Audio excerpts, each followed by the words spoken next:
അവന്റെയും പുത്രന്റെയും പരിശുദ്ധാത്മാവിന്റെയും നാമത്തിൽ ആമേൻ. എൻ്റെ പ്രിയപ്പെട്ടവരെ, ഇന്ന് കർത്താവിന്റെ തിരുവുയർപ്പിന്റെ ദിനം, ഏപ്രിൽ 5-ാം തീയതി ഞായറാഴ്ച. അമ്മേ പരിശുദ്ധ അമ്മേ, അമ്മേ പരിശുദ്ധ ദൈവമാതാവേ, കൃപാസനത്തിലൂടെ ഞങ്ങൾക്കും ഞങ്ങളുടെ ദേശത്തിനും അമ്മ മധ്യസ്ഥം തേടി തന്ന എല്ലാ അനുഗ്രഹങ്ങൾക്കും കൃപകൾക്കും ഞങ്ങളിപ്പോൾ ഹൃദയം നിറഞ്ഞ നന്ദി പറയുന്നു.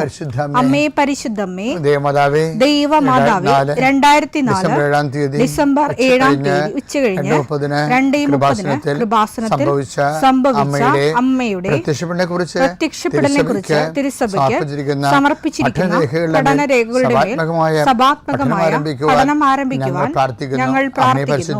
അമ്മേ പരിശുദ്ധമേ, ഭൂസ്വർലോകങ്ങളുടെ രാജ്ഞിയായ അങ്ങേയ്ക്ക് ഭൗമസംരക്ഷണത്തിനായി പ്രപഞ്ചപ്രകൃതിയെ തന്നെ തിരുസഭ പ്രതിഷ്ഠിക്കുവാൻ ഈ പ്രത്യക്ഷീകരണം വഴി ഇടയാക്കണമേ. പരിശുദ്ധമേ, ജപമാല മാതാവേ, സകല കൃപാസനം പ്രാർത്ഥനയോടും ചേർത്ത് ഞങ്ങളിപ്പോൾ പ്രാർത്ഥിക്കുന്ന ഈ കുടുംബത്തിന്റെ പ്രത്യേക നിയോഗം പറ മക്കളെ.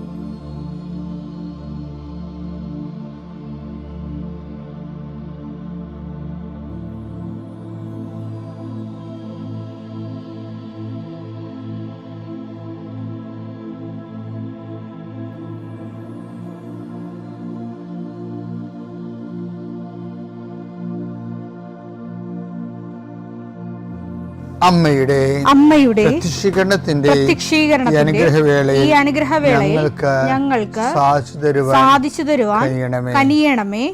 ആമേൻ. വിശ്വാസ പ്രമാണം.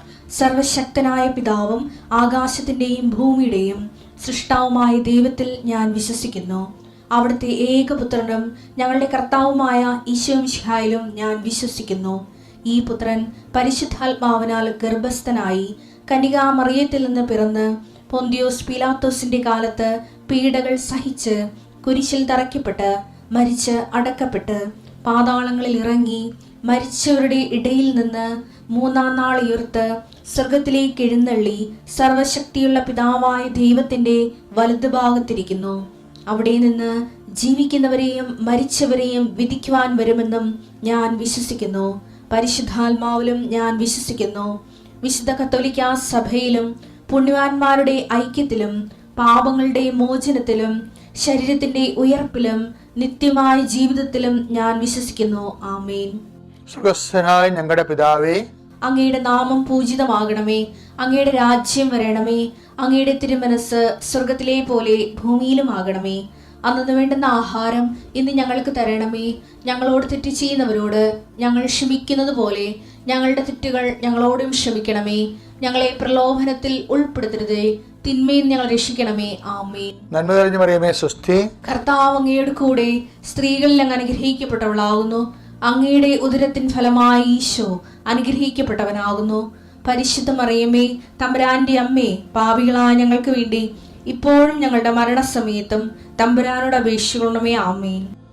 കർത്താവിന്റെ തിരുവുദ്ധാനം അനുസ്മരിച്ചൊരു പ്രാർത്ഥിക്കുന്നു. ഈശോ, ഏറ്റവും വലിയ പ്രാർത്ഥന, നിന്റെ തിരുവുദ്ധാനം ഞങ്ങൾക്ക് മനസ്സിലാക്കി തരണം.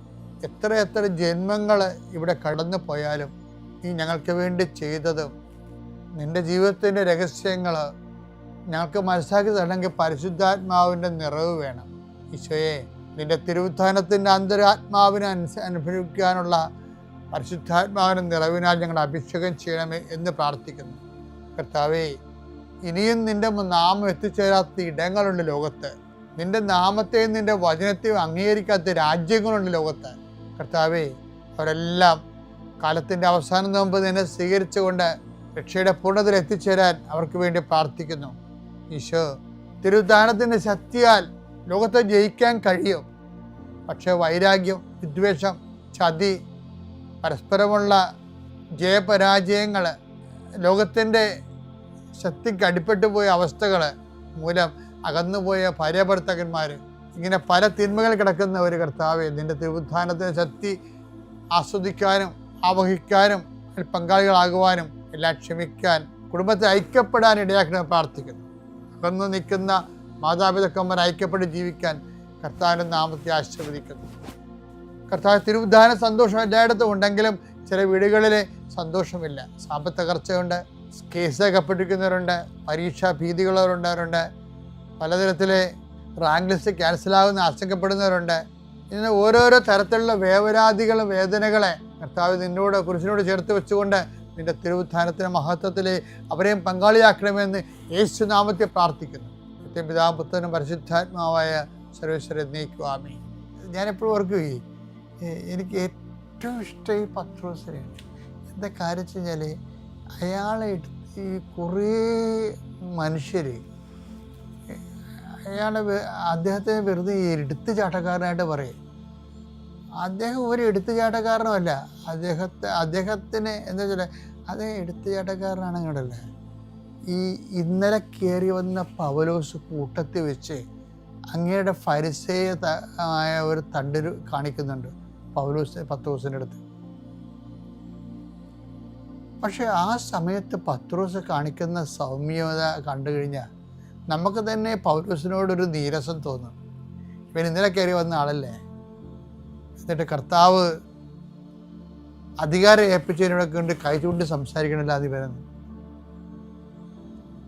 അപ്പോൾ എനിക്ക് പൗലോസിനോട് അന്നും ഇന്നും ഒത്തുതീർപ്പ് വന്നിട്ടില്ല. ശരിക്കും പ്രബോധനം ഭയങ്കര ഗംഭീരമാണെങ്കിലും സ്വഭാവം എനിക്ക് അത്രയ്ക്ക് പിടിച്ചിട്ടില്ല. കാര്യം നമ്മൾ എടുത്തുചാട്ടക്കാരെന്ന് ഒരു ബ്രാൻഡ് ചെയ്തിരിക്കുന്ന ആള് പക്ഷേ എടുത്തുചാട്ടം കാണിക്കേണ്ടത് ഇവിടെയാണ്. പക്ഷേ ആ മനുഷ്യൻ കർത്താവിൻ്റെ എല്ലാവിധ പക്വതയോടും കൂടിയാണ് പൗലോസ് കൂട്ടത്തിൽ വെച്ച് അദ്ദേഹത്തെ അധിക്ഷേപിക്കുമ്പോൾ അദ്ദേഹം ആ വിഷയത്തെ സംയമനത്തോടെ കരുതുന്നത് എന്താണ്? അതാണ് പുനരുത്ഥാനത്തിൻ്റെ സാക്ഷി എന്ന് പറയുന്നത്.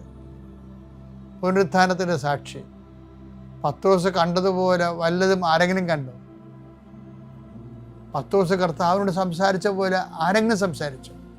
ആർക്കെങ്കിലും അവസരം കിട്ടിയോ? ആർക്കെങ്കിലും കർത്താവ് വാതിൽ തുറന്നു കൊടുത്തോ? ഇല്ല. ഈ മനുഷ്യൻ ഭയങ്കരനാണ്. ഈ മനുഷ്യനാണ് ഒരിക്കൽ പറയണതേ,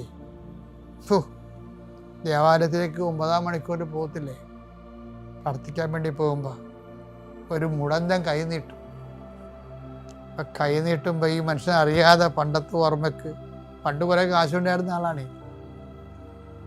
കാര്യം എൻ്റെ വെള്ളത്തിൻ്റെ ഉടമസ്ഥനായിരുന്നു. ഇപ്പം കർത്താവ് വിളിക്കണമ്പോൾ കാശ് ഇരിക്കടന്നുരുണ്ട ആളാണ്. പക്ഷേ കർത്താവിനെ സ്വീകരിച്ചപ്പോൾ കർത്താവ് എന്ത് ചെയ്യുമെന്ന് വെച്ച് കഴിഞ്ഞാൽ പെട്ടി പത്രോസിനും താക്കോല് യൂദാസിനും കൊടുത്തു. അതൊരു വല്ലാത്ത ഒരു സംഘർഷമായിരുന്നു പത്രോസിൻ്റെ ജീവിതം മുഴുവനും. അധികാരമില്ല പത്രോസിന്, താക്കോല് യൂദാസിന്. എങ്ങനെ വർക്കൗട്ട് ചെയ്യും? അപ്പോസ്തലന്മാരെല്ലാം കമ്മ്യൂണിറ്റി കണക്ഷൻസും കാര്യങ്ങൾ എന്തെങ്കിലും അവർക്ക് ആവശ്യമുണ്ടെങ്കിലൊക്കെ പറയണതെല്ലാം പത്രോസിനോട്. പക്ഷെ കൊടുക്കേണ്ടതാരാണ്? യൂദാസ് കൊടുക്കുക. ആ കള്ളനായതുകൊണ്ട് യോഹന്നാനെ എടുത്ത് പറയുന്നുണ്ട് ആ പെട്ടിയിൽ നിന്ന് വീഴുന്ന കാശൊക്കെ അവൻ അടിച്ചു മാറുന്നുണ്ടായിരുന്നു. അപ്പോൾ കള്ളന്മാരൊരിക്കലും മറ്റവർക്ക് ഒന്നും കൊടുക്കത്തില്ലല്ലോ. അപ്പോൾ അപ്പോസ്തലന്മാർ നരകിച്ച നിറഞ്ഞ ഒതുങ്ങിയൊരു ജീവിതമാണ് അപ്പോസ്തലന്മാർ. പ്രത്യേകിച്ച് നേതാവായി നിൽക്കുകയും ചെയ്യും, പക്ഷെ നിസ്സഹായനായി മറ്റുള്ളവർക്ക് അനുഭവപ്പെടുകയും ചെയ്യുന്ന ഒരു 10 ദിവസമുണ്ട്. അതിനൊന്നും അദ്ദേഹം ഒരിക്കലും കംപ്ലൈൻറ്റ് പറഞ്ഞിട്ടില്ല. ആ ഒരു സംഘർഷത്തിലൂടെ അവരുടെ കൂട്ടായ്മയിലുണ്ടാകുന്ന സംഘർഷത്തിലൂടെ ആ മനുഷ്യൻ പോയിട്ട് ഒരു കുറ്റക്കാരോട് പറഞ്ഞിട്ടില്ല. കർത്താവ് ഒരിക്കൽ ചെകുത്താനെന്ന് വിളിച്ചു. അപ്പോഴും യൂദാസെന്ന് സ്നേഹിതാന്നാണ് യൂദാസിനെ വിളിക്കുന്നത്. അപ്പോൾ കർത്താവ് ഇവർ തമ്മിലുള്ള ബന്ധത്തെ പത്രോസ് പറയും, അങ്ങക്കെല്ലാം അറിയാമല്ല. അത് ഭയങ്കര രസകരമായ ഒരു ക്രിസ്ത്യൻ എന്ന് പറയാൻ ആരാണെന്ന് വെച്ച് കഴിഞ്ഞാൽ സെൻറ്റ് പീറ്ററാണ്. കാര്യം എല്ലാ മേഖലകളിലും ഒതുങ്ങേണ്ട പാട്ടിൽ ഒതുങ്ങുമ്പോഴും പൊട്ടിത്തെറിക്കാൻ നിൽക്കും. എടുത്തുചാട്ടക്കാരാണെങ്കിൽ പൊട്ടിത്തെറിക്കുമല്ല, പൊട്ടിത്തെറിക്കാതെ നിൽക്കും. യൂദാസിൻ്റെ എല്ലാ പൊളിറ്റിക്സിൻ്റെയും ബലിയാടായിക്കൊണ്ട് നിൽക്കുന്ന ആളാണ്. അപ്പോഴും സംയമനത്തോടെയും അദ്ദേഹത്തിൻ്റെ ഭാഗത്ത് പിഴവ് നമ്മൾ കാണുന്നില്ല. അതുപോലെ തന്നെയാണ് കർത്താവ് ഇല്ലാഞ്ഞ തിരുവുത്ഥാനത്തിൻ്റെ ശേഷം ഉണ്ടായിരുന്ന സമയത്തും ഈ പൗലോസ് അദ്ദേഹത്തിൻ്റെ അടുത്തേക്ക് കയറുന്ന സമയത്തും അദ്ദേഹം സംയമനം പാലിക്കും. ഈ ആളാണ് ദേവാലയത്തിലേക്ക് കടന്നു പോകുമ്പോൾ ഒരു മുടന്തൻ കൈ നീട്ടും.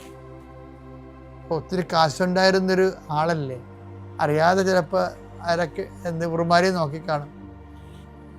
എന്നിട്ട് പറയണ വാർത്തമാനം ഭയങ്കരമാണ്, നല്ല ബോധമാണ്. പൊന്നും വെള്ളിയും എൻ്റെ കയ്യിലില്ല. അതില്ല. കർത്താവ് മരിച്ചുപോയി, കാശ് കാശ് യൂദാസിൻ്റെ കയ്യിലായി. അയാൾ ചത്തപ്പോൾ അതുകൊണ്ട് ദേവാലയത്തിൽ എറിഞ്ഞു കളഞ്ഞ് ആ കാശ് അതിനാലേ പോയി. അവിടുത്തെ പുരോഹിതന്മാർ അത് കൊടുത്ത് രക്തത്തിൻ്റെ വയൽ വാങ്ങിയ കാര്യമൊക്കെ നമുക്കറിയാം. അപ്പം തെണ്ടിത്തിരിഞ്ഞ് കാലണയില്ലാതെ കാപ്പൊടിക്കാൻ കാശ് നടക്കേണ്ട കാലമാണ്. എന്നിട്ടും വിട്ടുകൊടുക്കാത്ത എന്തുകൊണ്ടാണ്? ആ മനുഷ്യൻ പറയും, പൊന്നും വെള്ളിയും എൻ്റെ കയ്യിലില്ല, പക്ഷെ എനിക്കൊരു സമ്പത്തുണ്ട്. അതാണ് പുനരുത്ഥാനത്തിൻ്റെ സാക്ഷ്യത പറഞ്ഞത്. ആരാണത്? ഉത്ഥാനം ചെയ്ത നസ്രായനായ യേശു. Stand up in the name of Jesus. അതിനേക്കാൾ വലിയ ലോകാത്ഭുതം ഉണ്ടാകും. അപ്പോസ്തല പ്രവർത്തനം 3:6. പത്രോസ് പറഞ്ഞു, വെള്ളിയോ സ്വർണമോ എന്റെ കയ്യിലില്ല. എനിക്കുള്ളത് ഞാൻ നിനക്ക് തരുന്നു. നസ്രായനായ യേശുക്രിസ്തുവിന്റെ നാമത്തിൽ എഴുന്നേറ്റ് നടക്കുക. എൻ്റെ ഈ പൊന്നില്ല, വെള്ളിയില്ല, എനിക്ക് പേരില്ല, പകിട്ടില്ല, പത്രാസില്ല, പാരമ്പര്യമില്ല, പക്ഷെ എനിക്കൊരു കാര്യമുണ്ട്. നസ്രായനായ യേശു തിരുവുത്ഥാനം ചെയ്ത ആ ഒരു വിശ്വാസത്തേക്ക് വന്നാൽ തിരുവുത്ഥാനം കൊണ്ട് നമ്മൾ ലോകത്തെ ജയിക്കും, ജീവിതത്തെ ജയിക്കും.